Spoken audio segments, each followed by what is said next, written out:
दर्शकों नमस्कार। कार्यक्रम में आपका बहुत बहुत स्वागत है। मैं हूं योगी राज योगेश और स्टूडियो में मेरे साथ मौजूद हैं जाने माने ज्योतिषाचार्य डॉक्टर आचार्य राजेश। आचार्य जी, प्रोग्राम में आपका बहुत बहुत स्वागत है। धन्यवाद। और मित्रों, बीते कुछ समय से लगातार कुछ ऐसी घटनाएं देश में हो रही हैं, पूरे इंटरनेशनल लेवल पे हो रही हैं। ख़ास तौर पर मैं जिक्र कर रहा हूं प्राकृतिक आपदाओं की। कहीं तूफान आ रहे हैं, कहीं ज्वालामुखी फट रहे हैं, कहीं बाढ़ जैसे हालात बन रहे हैं, कहीं भयंकर टेम्परेचर लगातार बढ़ रहा है। तो ये चेंज क्यों हो रहा है और ये कितना घातक है आने वाले समय के लिए? क्योंकि हम ऐसी कई वेदर रिपोर्ट्स ऐसी हम पढ़ते हैं जिसमें ये बताया जा रहा है कि आने वाले 2-3 सालों में प्रकृति का नज़ारा पूरी तरह से बदल जाएगा। बहुत बड़े बड़े तूफानों का सामना करना पड़ेगा, बाढ़ जैसे हालात बनेंगे, कई जगह ज्वालामुखी विस्फोट जैसी हालात बनेंगे। बहुत जनहानि की संभावना भी व्यक्त की गई है। कई ज्योतिषी आकलनों में भी इस बात की संभावना व्यक्त की गई है। कई बड़े बड़े जो स्कॉलर हैं इस दिशा में काम करने वाले, वो भी ये चेतावनी दे रहे हैं कि 2-3 सालों में प्रकृति एक तरह से पूरे पृथ्वी को प्राकृतिक प्रकोपों से गुजरना पड़ेगा। तो इसी संदर्भ में हमने भी ये जानने की कोशिश की डॉक्टर आचार्य राजेश जी से कि वास्तव में आने वाला समय कैसा है। क्या वास्तव में कुछ अपशकुन के संकेत हैं या कुछ बहुत बड़ी तबाही के संकेत हैं? क्या बहुत बड़ा नुकसान होने की स्थिति बन रही है? क्या ये तूफान, बाढ़, आंधी तूफान, हादसे, ज्वालामुखी, ज्वालामुखी, ये सब क्या निकट भविष्य में वो भी ऐसा ग्रहों के आकलन के अनुसार देख पा रहे हैं? इन्हीं विषयों पर बातचीत करने के लिए रुख करते हैं डॉक्टर आचार्य राजेश जी का। तो आचार्य जी, बड़ी चर्चा है इन सब चीज़ों की कि 2-3 सालों में प्राकृतिक आपदाएं आएंगी और भयंकर तूफान आएंगे। अभी हमने हाल ही में देखा बिपरजॉय आके निकल गया। तो आपका ज्योतिष आकलन क्या कहता है? मतलब क्या ज्योतिष के गणना या ग्रह नक्षत्र भी ऐसे कुछ संकेत दे रहे हैं कि आने वाला समय काफ़ी चुनौती भरा, काफ़ी मुश्किल भरा है? ये बात तो बिल्कुल सही है, क्योंकि ज्योतिषीय गणनाओं में जो हम देखते हैं तो अब 2032 बहुत दूर नहीं है। 2032 में पूरी दुनिया का एक नया संविधान लिखा जाएगा और पूरी दुनिया उस संविधान के अनुसार चलेगी। और वो संविधान सनातन संस्कृति से प्रभावित होगा, जिसमें सत्य, धर्म, दया, शांति, इन 5 बातों की बड़ी चर्चा होगी। साथ ही सत्य बोलें, लोगों की बातों को सुने, इस प्रकार के नियम जो समसामयिक होते हैं, ये सब नियम एक संस्कृति के अनुरूप वापस आने शुरू होंगे और फिर वो जो संविधान होगा वो 1000 वर्ष तक लगातार चलता रहेगा। ये ग्रह गणनाएं भी बताती हैं। सूरदास जी की भविष्यवाणी से भी निकलता है, रविदास जी की भविष्यवाणी में भी यही आता है और भविष्य मालिका में भी यही आता है, भविष्य पुराण में भी यही आता है। और लगभग सबके समय में 4-4, 6-6 महीने का अंतर है, लेकिन समय 2032 तक यही आएगा कि 2015 से लेकर 2032 तक ये सारी स्थिति बन रही है। और चूंकि प्रकृति जब परिवर्तन करती है, आपने देखा मोहनजोदड़ो, हड़प्पा की जो सभ्यताएं हैं, वो आज भी ऐसा लगता है कि नए जमाने की सभ्यताएं, जितनी वहाँ पे व्यवस्थाएं थी, तो वहाँ भी उस समय 5-7 हज़ार साल पहले भी ऐसा भूकंप वगैरह आया है जिसमें कि कारण सभ्यताएं नष्ट हुई हैं, वापस उखड़ के आई हैं। तो सभ्यता 5-5 हज़ार वर्ष तक रहती है और 5,000 वर्ष के बाद ये सभ्यता उखड़ती है, फिर नए सिरे से उसका पृथ्वी जो है अपना नया वर्ण करती है, वो सारी व्यवस्थाएं नई हो जाती हैं। तो ये जो अब आकलन जिस तरह से हो रहा है वो बिल्कुल सही है कि प्राकृतिक आपदाओं का ये वर्ष, और मैंने इस पर वीडियो भी बनाया है कि इस समय में भारत में विशेष रूप से उत्तर पूर्व के एरिया में बहुत बड़ी तबाही आने वाली है। ये मानसिकता का परिचय है। ऐसी दुर्घटनाएं भी और होंगी, ये भी पूर्व के क्षेत्रों में ही अधिक होंगी। बिहार से ऊपर तक सारी स्थिति नेगेटिव वहाँ पर बनी रहेगी। और सेम स्थिति भूकंप की कहें या पंच तत्वों के अनबैलेंस की कहें या बैलेंस की कहें, तो आप जैसे देख रहे हैं लगातार अमेरिका में 2 साल से तो आग नहीं बुझी। जहाँ पानी गिर रहा है इतना भयंकर गिर रहा है कि बाढ़ की बाढ़ चली आ रही है। जहाँ बर्फ़ गिर रही थी इतनी भयंकर गिर रही कि 1-1 किलो की सिल्लियाँ वजनदार गिरी और कांच गाड़ियों के फूटे, गाड़ियाँ दबके चली गई। हवा चली तो 120-150 की रफ्तार से, कि उसने कई घर उड़ा दिए। तो जो पंचतत्व का अनबैलेंस है ये सब अब शुरू हो रहा है। जैसे हनुमान जी ने जब रावण की लंका में आग लगाई, तब सभी प्रकार की वायु चलना शुरू हुई। उस समय में जब आग लगाई तो 7 लोगों की जो पवन है वो एक जगह आकर चली और पूरी लंका को उसने झकझोर दिए। तो जब ये परिवर्तन जिस तरह से होते हैं, वो परिवर्तन में प्रकृति अपने आप को इस तरह से संभालती है कि सारी जितने भी नेगेटिव एनर्जीज हैं सबको वो समाप्त कर देती है पंचतत्वों के माध्यम से, फिर बैलेंस होती है, फिर प्रकृति अपने आप को मजबूत करके चल देती है। तो अभी जैसे न्यूयॉर्क शहर है, ये डूबेगा पक्के में। आधा अमेरिका हाँ पक्के में डूबेगा, आधा चीन पक्के में पानी में जाएगा। तो ये कई सारे देश तो जलमग्न ही हो जाएंगे, और जलमग्न होना जरूरी भी है, क्योंकि जो जैसा अच्छा तैराक पानी में डूब के मरता है, तो वही स्थिति ये होती है जो जिस क्षेत्र का कीड़ा होता है। जैसे लोगों ने परमाणु बम बना रखे हैं, बम वहीं फटेंगे। पानी पे समुद्र पे अपना अधिकार चीन हमेशा जताता रहा है, तो समुद्र में ही डूबेगा वो। तो प्रकृति उसको उसी की आदतों से ही मारती है। ये प्रकृति की विशेषता है। व्यक्ति कैसे मरेगा, व्यक्ति को समझ में आ जाता है। जिसका आप अध्ययन करेंगे मालूम पड़ जाएगा कितनी रोग इसको होने वाले हैं, किस प्रकार से जाएगा। तो प्रकृति इस तरह से अपने आप को परिवर्तित कर रही है। और भविष्यवालिका के जो संकेत हैं वो तो काफ़ी साल से चले आ रहे हैं, वो जरा से भी डिस्टर्ब नहीं हुए। और अच्युतानंद जी ने जिन्होंने भविष्यवालिका को लिखा है, जिसमें उनके दोहे भी हैं, उन्होंने कहा है सूर्य पूर्व की जगह पश्चिम से उग सकता है, कमल पहाड़ों पर खिल सकते हैं, लेकिन मेरी बात झूठी नहीं हो सकती। और जो उन्होंने लिखा है वो एज इट इज घटित हो रहा है।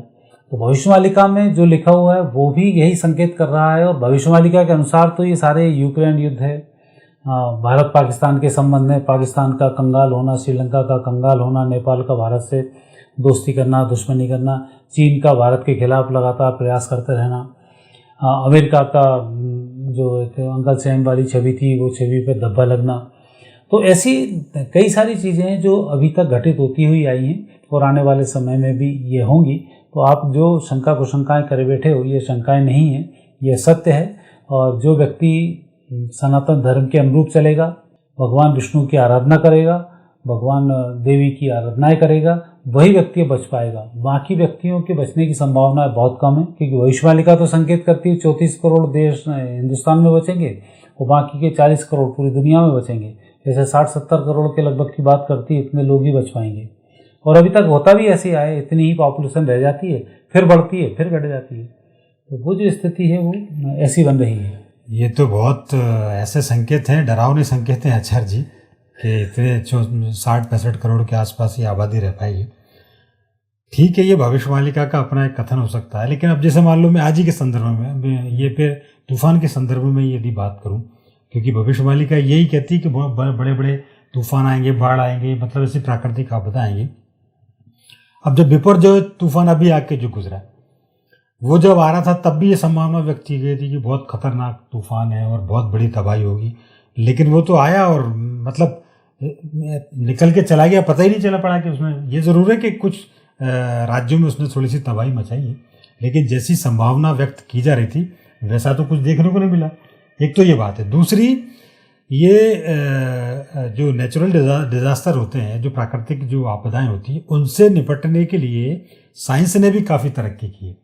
ये मैं विश्व के विकसित देशों की बात नहीं कर रहा, भारत ने भी बहुत तरक्की की है। तो ऐसे तूफानों पर काफ़ी हद तक कंट्रोल भी कर लिया है कई देशों ने। तो ये मुझे ऐसा लगता है कि जैसे विपर जो आया और उसके पहले ही तूफान के तबाही के पहले ही सुरक्षा के इंतजाम भारत सरकार ने किए, और वो बिना किसी तबाही के बहुत कम नुकसान के चला गया। तो अब ये कैसे मान लें कि जैसे मान लो बहुत बड़े बड़े तूफान आएंगे तो बहुत बड़ी तबाही होगी, क्योंकि एक डिफेंस सिस्टम भी तो तैयार हो गया है। देखो, ये एक कहने की बात बहुत अच्छी है, क्योंकि जो बिपरजॉय तूफान आया इसमें केंद्र सरकार, राज्य सरकार पूर्ण रूप से उड़ीसा से लेके ऊपर तक सजग रही और उन्होंने पहले से ही काम करना शुरू कर दिया, तो उतनी तबाही नहीं हो पाई, कोई नहीं मरा। इसके विपरीत राजस्थान की जो सरकार थी वो बिल्कुल लापरवाही से बैठी रही। तो आपने राजस्थान में देखा बाढ़ की तबाही आई, उससे ज़्यादा लोग तो बाढ़ में मारे गए। तो ये एक अंतर पड़ता है कि एक व्यक्ति सजग है, सजग रहकर कार्य कर रहा है, उसने इस चीज़ों को बचा लिया। नहीं होता तो यदि यही तबाही होती तो काफ़ी कई गुना तबाही लेके आई होती। जैसे टर्की के अंदर भूकंप आया, आपने क्या कर लिया, वहाँ 5-10 हज़ार लोग मारे गए। तो ऐसी स्थिति वहाँ पर हुई। जब 2012 में पहले केदारनाथ पर जो जलजला आया था, उसमें हजारों की संख्या में लोग मारे गए, तो वो आप कहाँ बचा पाए। जबकि जो सक्रियता होती है वो उस चीज़ को बचा पाती है, नहीं होती नहीं बचा पाती है। लेकिन प्रकृति का जो प्रकोप होता है वो प्रकोप होकर रहता है। उससे पहले एक मद्रास चेन्नई में सुनामी आई थी, उसमें हजारों लोग उसमें मारे गए थे, कई किलोमीटर तक की जगह तबाह हो गई थी। तो ये सजगता के कारण, सरकार की सजगता के कारण आप एक बच पाए। दूसरा इसके विपरीत आपको मैं बताता हूँ, जो हम भारतीय संस्कृति की बात कर रहे हैं, भारतीय संस्कृति में जब ये तूफान आना शुरू हुआ उस समय में द्वारकाधीश के मंदिर पर, उस मंदिर के ऊपर 2 पताकाएं चढ़ा दी गई। वहाँ ऐसी मान्यता है कि जब भी कभी कोई संकट द्वारिका पर आता है तो पताकाएं फहरा दी जाती हैं, और जैसे पताकाएं फट जाती हैं तो सारा जो उनका आपदाएं होती हैं वो समाप्त हो जाती हैं। ये यहाँ भी देखने को मिला, जब तूफान आया तब उन्होंने उस पताका को चढ़ाया, जब दोनों पताकाएं फट के अलग हुई और तूफान भी दो तरीके से विभाजित होकर ठंडा हो गया। तो ये अभी विपर्जय की बात, ये विपर्जय की बात कर रहे हैं। ये उस समय भी घटना घटी है, और उसके बाद तूफान लगातार ठंडा हुआ, नहीं तो वो तो कराची तक जाने की उसकी स्थिति बन रही थी, और जिस तरह से वो बढ़ रहा था खतरनाक तरीके से ही बढ़ रहा था। दूसरा बात करते हैं कि भविष्यवाणिका में संकेत भी है किस तरीके के तूफान आएंगे। उड़ीसा में इससे पहले तूफान आया था 1999 के आसपास के, सुपर साइक्लोन जो आया था, उसने भयंकर तबाही मचाई थी। आने के बाद 1999 में सजगता नहीं थी, उसमें हजारों लोग मारे गए थे, और कई किलोमीटर तक कई घर तबाह हो गए थे, सारी चीज़ हो गई थी। तो ये सरकार की सजगता एक अलग बात है जो उस चीज़ को कंट्रोल कर लेती है, पर यदि आप सजग नहीं है तो आप मारे जाएंगे। ये एक राजा की मानसिकता, राजा किस मानसिकता का है, पवित्र आत्मा है अपवित्र आत्मा है, किस तरीके का उसका वो है, तो उसके ऊपर ही ये सब चीज़ें डिपेंड करती हैं। लेकिन ये जो घटनाएं घट रही हैं, ये घटनाएं लगातार घटेंगी। अब जैसे हम बात आज करें कि अमेरिका के पास कौन से संसाधन नहीं है, 2 साल से वहाँ के जंगलों की आग बुझा ही नहीं पा रहा है। अभी जिस तरह से वहाँ बाढ़ आई, उस बाढ़ में कितने उनके घर बह गए उसमें ही नहीं समझ में आया उसके लिए। यूक्रेन में अभी रूस ने उसके बांध को तोड़ा और कितनी भयंकर तबाही आई, ये यूक्रेन नहीं बचा पाया। ये तो समृद्ध देश है जी। तो वो समृद्ध देशों में अभी भारत में यदि 2 साल तो क्या 2 महीने आग लग जाती तो यहाँ की पत्रकारिता भारतीय लोगों की जान खा जाती कि भारत की सरकार 2 महीने हो गए आग नहीं बुझा पाई। वो वहाँ इतने बड़े उसमें 2 साल से नहीं बुझा पाए और वहाँ कुछ नहीं हलचल हो रही। तो ये जो चीज़ें बड़ी बातें हैं छोटी छोटी सी, लेकिन इनके परिणाम बड़े गंभीर हैं। और प्रकृति से टकराना हर किसी के बस की बात नहीं है। जब प्रकृति परिवर्तन करना शुरू करती है तो सारे संसाधन फेल हो जाते हैं। भविष्यवाणिकाओं में तो ये तक है 2026 के बाद तो आपके कंप्यूटर सारी चीज़ें फेल हो जाएंगी। अच्छा, तो हाँ, वो भी एक संकेत है कि यदि ध्रुव चेंज हुए, मैग्नेट चेंज हुई तो आपकी सारी चीज़ें चेंज हो जाएंगी। हॉर्स पावर ही चेंज कर दोगे तो सारे रेडियो बंद हो जाएंगे। तो ये सब चीज़ें परिवर्तित होंगी, और ये परिवर्तित कैसे होंगी, तो प्रकृति कुछ ना कुछ परिवर्तन करेगी। और ज्वालामुखी से कई लोग सुहा हो जाते हैं। तो ये स्थिति तो है। सजगता अपनी जगह है, प्रकृति का आपदा एक अपनी जगह है, और प्रकृति का परिवर्तन अपनी जगह है, और संसार का जो परिवर्तन है वो एक अपनी जगह है। तो वो जो चीज़ें होती हैं वो अपने अपने हिसाब से होती जाती हैं। रुकने वाली चीज़ रुक जाती है, नहीं रुकने वाली नहीं रुकती हैं। लेकिन आने वाला समय घातक अवश्य है, ये तो हम ज्योतिष की दृष्टि से आपको समझा ही रहे हैं। आप जितने जल्दी सनातन संस्कृति से जुड़ेंगे आप उतना ही अपने आप को सुरक्षित पाएंगे, क्योंकि भगवान के बिना कोई भी स्थिति ठीक नहीं हो सकती। इसलिए प्रभु पर एक आपकी आस्था होनी चाहिए, उनके बनाए नियमों का पालन होना चाहिए, हत्याएं बंद होना चाहिए। जितना आप नियम, सत्य, अहिंसा, इन सब की चीज़ों का पालन आप करते जाएंगे, आपकी चेतना बलवती होती जाएगी। वो बलवती चेतना के साथ प्रकृति जुड़ जाती है, फिर प्रकृति भी उसका विनाश करने में घबराती है। अन्यथा प्रकृति को सुधारने के लिए तो विनाश करना बहुत बड़ी बात नहीं होती है। पर आचार्य जी, चलते चलते एक छोटा सा सवाल ले लेते हैं कि भविष्यवाणिका में ये तो सब बताया गया है कि तबाही होगी और ऐसा होगा वैसा होगा, पर इसकी कोई रेमेडी बताई क्या उन्होंने कि क्या उपाय किए जाएं? उसकी रेमेडी तो भविष्यवाणिका में भी है, और हर धार्मिक ग्रंथ में रेमेडी है कि आपको भगवान के भरोसे बैठना होता है। और भविष्यवाणिका में तो कुछ नंबर मैंने पहले फ्लैश कराए थे कि आप उन लोगों से संपर्क करें, तो उसमें जो भविष्यवाणिका में लिखा हुआ है कि माधव नाम से भगवान आएंगे, फिर संध्या जो व्यक्ति करेगा वो इसमें बच पाएगा। माधव नाम लेकर, माधव जी के मंत्र हैं उन मंत्रों का नाम लेकर, और भगवान विष्णु में आस्था रखकर, प्रकृति के नियमों का पालन करके जो व्यक्ति रहता रहेगा वो सुरक्षित रहेगा। और बाकी जो प्रकृति के विपरीत है वो तो मारा जाना उसका सुनिश्चित है।